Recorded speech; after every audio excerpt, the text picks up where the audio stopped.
Okay, Madam Clerk, we have a quorum, so I'll call this meeting to order and move to our agenda here. I'm looking. Roberta, I apologize. I grabbed the budget and the wrong. Can I just go? Thank you. Okay. Okay, we'll start off with the Pledge of Allegiance. Mr. Morgan, would you like to lead us, please? Everyone, please rise. Put your hand over your heart. Ready, begin. I pledge allegiance to the flag of the United States of America and to the republic for which it stands, one nation, under God, indivisible, with liberty and justice for all. Thank you, Mr. Morgan. Mr. Holden won't be with us. Mayor Holden won't be with us. We'll swear him in at the next meeting. We'll move to item 3. Minutes of the meeting, special meeting.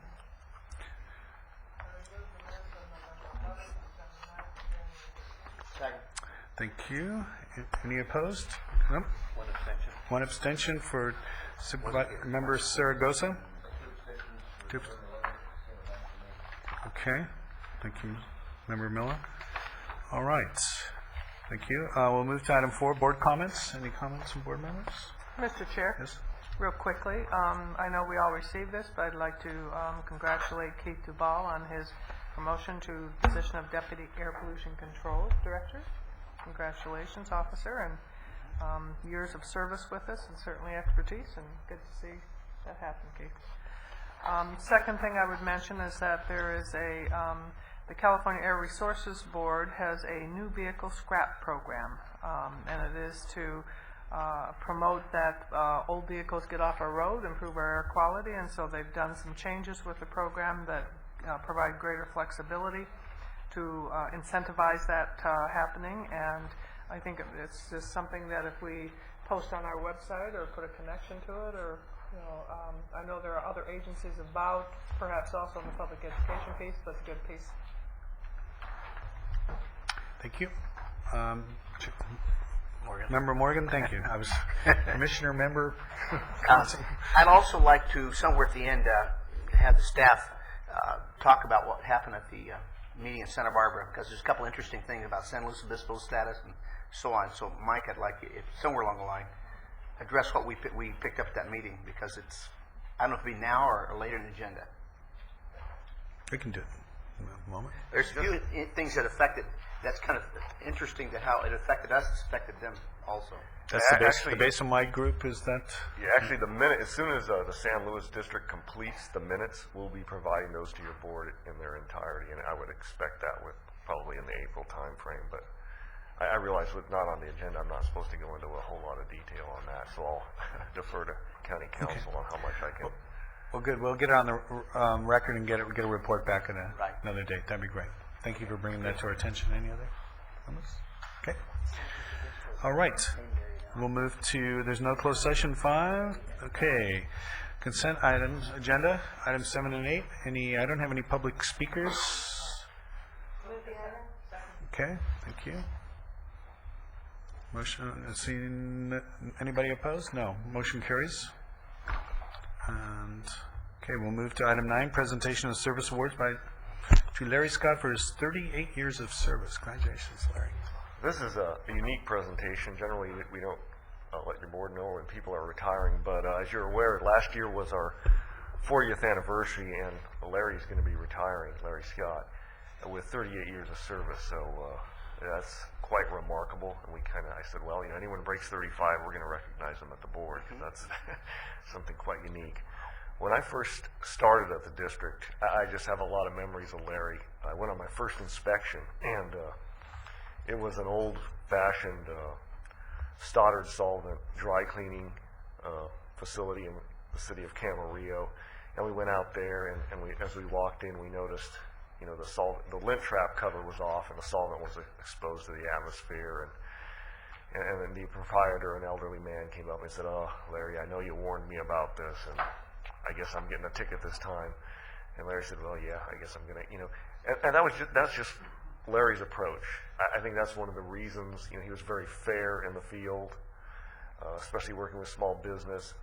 And even when you reach those difficult situations where you had to issue a notice of violation, people in the community understood that, well, yeah, it's the second time it's like, you might have rolled through that stop sign once when the cop gave you a warning. Well, you do it the next week, you're guaranteed a ticket, right? So, and Larry's also such a capable person, and his personality is such that, when we end up in a difficult situation, say it's an agricultural burn, he has the ability to go out there, talk to the farmer, kind of diffuse the situation, and get things resolved just with his personality. And he's trained many of our inspectors, and he's just one of those people that has done so much for the district. He's so good on the phone and dealing with complainants, calming people down, especially in the difficult situations that sometimes come up where, it's difficult for the district to interject. It can be a neighbor dispute. Somebody calls that, the neighbor's constantly barbecuing, and Larry can kind of explain that might not be our role, but we'd be happy to send the person that's barbecuing so much a letter to, use common courtesy with your neighbor, that type of thing. He's done so much for this district with his personality, and I have to, Larry, come on up. The other thing that's really helped us out is when we get in those tough situations, Larry's stature helps out sometimes too in calming people down. And with that, I just really want to congratulate Larry and give him this award. I don't know if we're going to expect any more other 38-year service awards, so I just want to thank you, Larry. Thank you.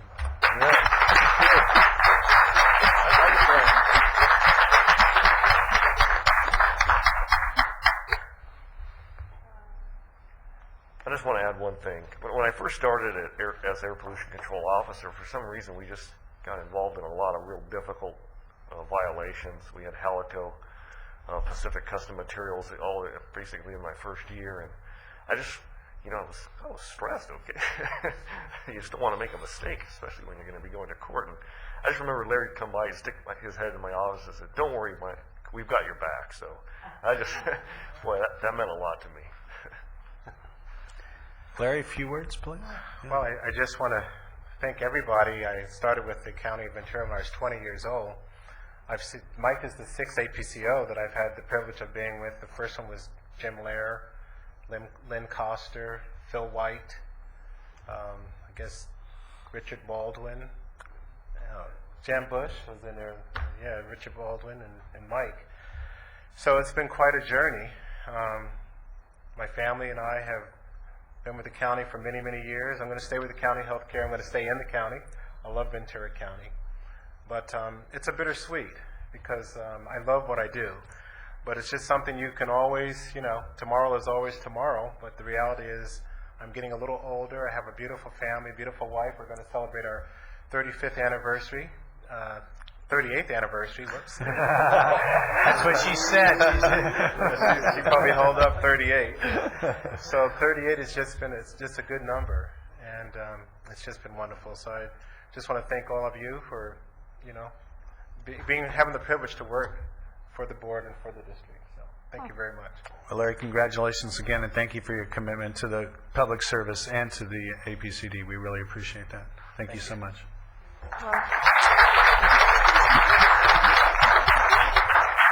Mike, we'll move to the next item. Rule 70 was first adopted in June 1974 and has been revised several times. This is the rule that implements the requirements for Phase 1 and Phase 2 vapor recovery at gasoline dispensing facilities. Phase 1 refers to the equipment to recover vapors from the operation when a tanker truck delivers fuel into the underground storage tank, and Phase 2 refers to the equipment that recovers the vapors when that gasoline is transferred into the vehicle tanks.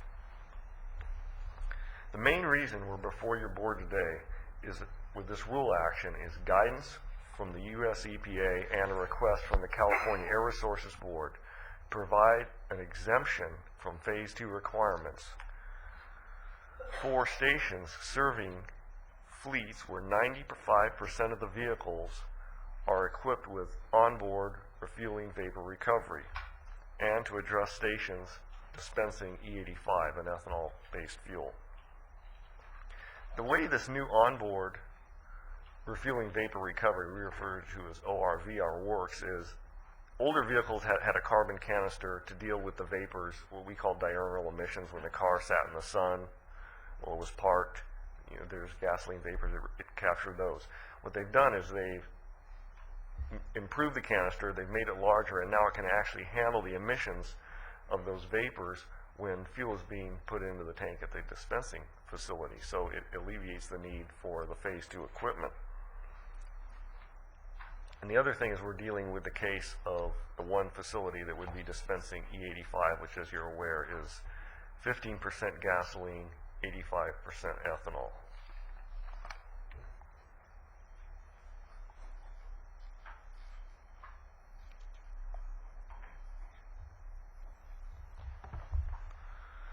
Based on the EPA and ARB request, we're proposing to exempt from Phase 2 requirements dispensing facilities that serve fleets where 95% of the fleet is equipped with ORVR, and where the station operator either controls or owns the fleet. This could provide significant regulatory relief to law enforcement agencies, municipalities, the County of Ventura, new vehicle processors, new car dealerships, and there will be no real air quality impact from this. And I just want to point out, with this action, the County of Ventura has 8 dispensing facilities, and their entire fleet is not 95% ORVR, but since they have a card lock system with each one of those vehicles, they're going to be able to exempt 6 of those facilities from the cost of putting in enhanced vapor recovery on those units. And that can run anywhere from $20,000 to $80,000 per facility. California Highway Patrol is also going to be seeking this, as you're aware. They tend to go, all their vehicles are new. These ORVR was first equipped in some models in 1998, became quite prevalent in 2002. But for example, law enforcement, especially the Highway Patrol, they run through a vehicle in approximately 1 year due to the high mileage. So they're going to have a brand new fleet. Almost always they're going to be able to save a significant amount of money. We're also proposing to exempt from Phase 2 stations dispensing E85, because at this time there are no certified Phase 2 systems to deal with E85. E85 is more corrosive than gasoline. And the U.S. Navy is anxiously waiting for this exemption to get their new E85 station in operation. We also have some other minor changes. We're going to add a prohibition against standing fuel in the spill boxes, which is the box that surrounds the fixture where gasoline is brought from the tanker truck into the underground storage tanks. A requirement to inspect the hanging equipment for the Phase 2 systems, which is the nozzles, the boots, and the hoses. And then to require submittal of source tests within 14 days. And we've had trouble getting these re-verification tests to the district in a timely manner. And then we're also clarifying that replacement of the entire Phase 2 system would be a major modification and would be subject to district permitting. That's all I have. I'll be happy to answer questions. Maybe I would just start with one. And we've always had a great job of doing outreach to the folks that are going to be affected. Tell me on a workshop or what kind of outreach we've been able to bring people together and talk about this. There was a public workshop, and every gasoline dispensing facility operator received notice. They also received notice of the advisory committee and of this meeting today. And I think we see city representatives here anxiously waiting to see how they're going to be able to save some money. Okay. Well, and how many folks attended the workshops? Any idea? I believe we only had a couple attendees at the workshop and just a few at the advisory committee. Okay. And then, Michael, maybe just on a little bit of a different tack, we've certainly always been challenged. Folks have been asking us over time, how do we deal with biodiesel and biodiesel stations? Is this something that would affect them also? Is this something they'd be subject to? No, it wouldn't. Diesel has a much lower vapor pressure, so it's not subject to this regulation, which is purely gasoline. Ethanol, E85 got caught because of its partial gasoline, but no, it would not affect those type of stations. Gotcha. Well, I can certainly understand why we're going down this road. I certainly hope over time we'll be able to maybe make some really inroads into this. And when you look at all the marine vessels we have sitting in our marinas, that basically even small recreational, that are venting, a lot of them gas, they're venting to, in the heat, are venting to the air shed, so to speak. I mean, sometimes it can be a simple solution to that by just putting a different kind of cap on some of these tanks. And so I know the need for it. I respect we're going there. I'm glad we had some input, and let's see any more comments from the board. Anybody? Okay. Okay. Thank you. Motion and a second. Any opposition? Thank you, Mike, and thanks staff for the outreach. Appreciate it. I didn't have any comment cards on that either, so, okay. Thanks. Move to the next item. Pursuant to the Clean Air Act of 1990, EPA designated Ventura County a severe ozone non-attainment area for the old 1-hour ozone standard. We had an attainment deadline of November 2005. We attained the federal 1-hour standard in 2003 and have been in attainment since. And this is where this is going to get a little bit Alice in Wonderland here. Because we're dealing with the Federal Clean Air Act. I think to put things in perspective, a 1977 regulation that we're still using, basically unchanged. And in 1997, they adopted a new 8-hour ozone standard to replace the 1-hour ozone standard. In 2004, they got around to finally adopting what we call an implementation rule on how to proceed with that new 8-hour standard. In that rule, they proposed to revoke the old 1-hour standard. They also waived certain requirements related to the old 1-hour standard, notably anti-backsliding obligations regarding new source review, Federal Clean Air Act Section 185 penalty fees. And these 185 penalty fees basically stated that if you did not attain the standard by your deadline, all major facilities in that region had to pay a fee of $5,000 per ton of emissions above some baseline, which they didn't define. And that was adjusted for inflation. And to put it in today's perspective, it's about $9,000 a ton. They also waived the requirement to implement contingency measures from your 1-hour plans. However, this rule was challenged in court, and in response to court decision, they've proposed to remove the language regarding new source review, Section 185 fees, and the contingency measures. They plan to issue a separate rule on how to deal with these items under the 1-hour standard. Now, given EPA's movement on this and the fact that the San Joaquin Valley has had to adopt a 185 penalty fee, South Coast is going to their board next month with the 185 section fees, and admittedly these areas did not attain the standard yet.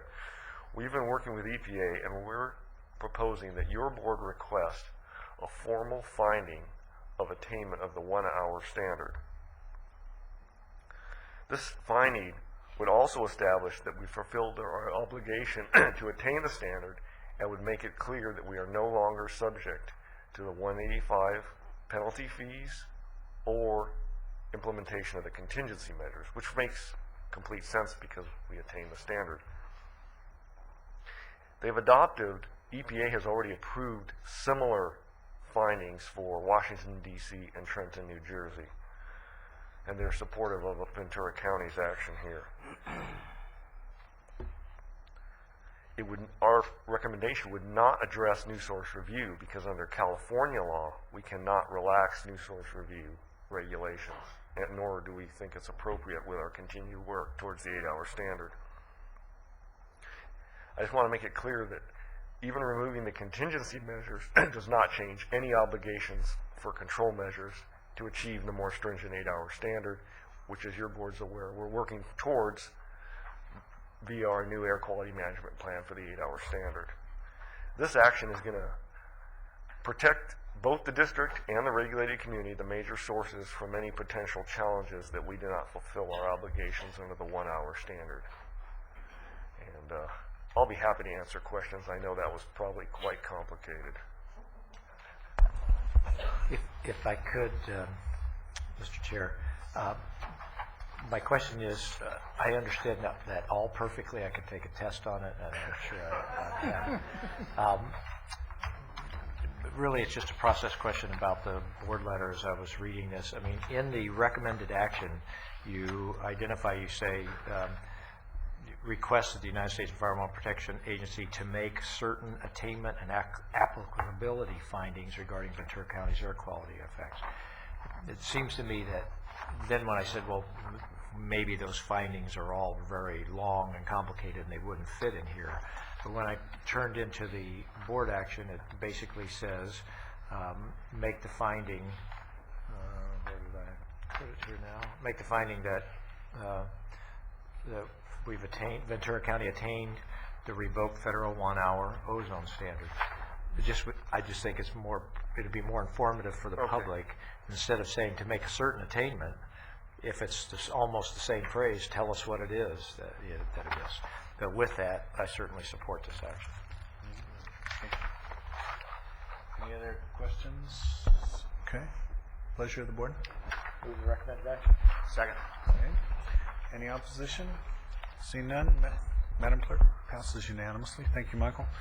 We'll move to receive and file the unaudited next item. Attached to your board letter is the district's operating fund, financial status report, and the year-end projection for the current fiscal year 2008-09. Based on staff's projections, it's estimated, excuse me, the district operations will result in a net savings of $678,000 for the current fiscal year. The projected net savings is attributed to several unique cost savings and receipt of one-time revenues. Total projected revenue is estimated to exceed budgeted revenue due to receipt of a large settlement, that was $200,000 from the lawsuit regarding MCM Construction, who built the bridge over the Santa Clara River for the 101. An increase in permit applications due to additional diesel generators coming onto permit, increases in source testing, and several early payments of renewal fees. On the expenditure side, we've worked to ensure that we've identified all likely expenditures. Overall, our operating expenditures will be below adopted appropriations. The decrease is primarily due to salary savings from one vacant full-time position that we're going to be proposing for deletion in the near future, and the retirement of one Tier 1 employee who would be replaced with a Tier 2 employee. And for the city folks, a Tier 1 employee refers to their retirement status, and Tier 1 included a cost of living increase. Tier 2 employees under county service do not receive that cost of living increase, and the cost of that retirement associated with their salary is reduced. And these salary savings are slightly offset by an increase in services and supplies, and this is due to the fact that under our Carl Moyer school bus and our other state incentive programs, the administration funds for those programs is being delayed due to the state budget crisis. So we envision that we're going to have to cover those costs until those funds arrive here at the district. We've also postponed some equipment purchases because we haven't needed, we were anticipating to have to replace some equipment, but it's still operating, so we're going to pass that on to the next year. And we're not anticipating any transfer of funds from contingencies. As a precautionary note, this looks quite good, but it's prepared assuming that our state and federal funding dollars will be coming in, albeit delayed. So any further delays or reductions in those fundings definitely could have an impact on our bottom line. That's all I have. I'll be happy to answer questions.